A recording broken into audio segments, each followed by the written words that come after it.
Ni-raid ng mga otoridad ang isang plantasyon ng marijuana sa San Pedro sa Laguna.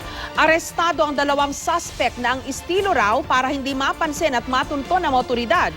Intercropping o ang paghahalo ng halamang marijuana sa ibang pananim. May exclusive report si John Consulta.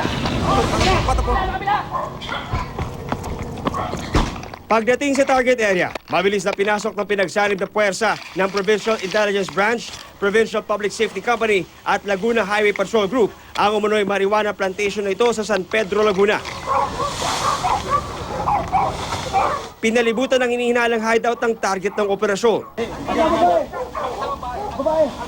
Nawala na parang bula ang target, pero di pa rin sumuko ang mga pulis.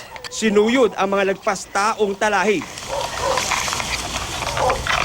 Matapos ang mahigit 20 minutong habulan at taguan sa mga talahiban,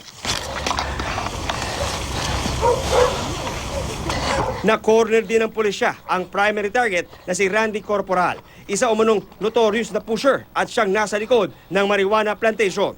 Arestado rin ang isa pang suspect na kasama ni Corporal.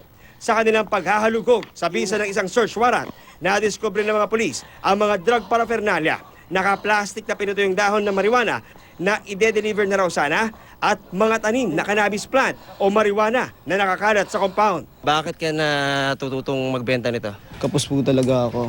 Yung tatay ko nga po, nandiyan po sa amin, may sakit pa nga po.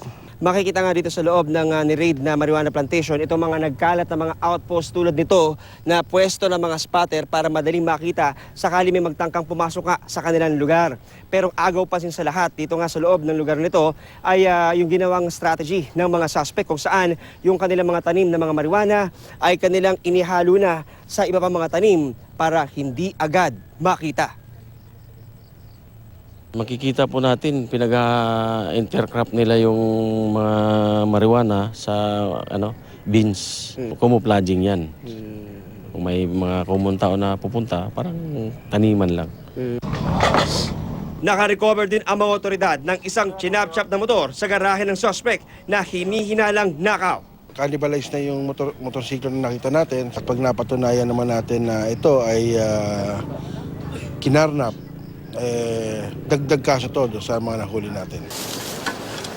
Isa-isang binunot ang mga tanim na marijuana para masira at di na pakinabangan pa. Tuloy-tuloy ang follow-up operation laban sa iba pang mga kasabwa. Patuloy pa rin nating pagbabantay dito sa San Pedro Police para masugpo yung mga ganitong gawain. John Consulta, GMA News.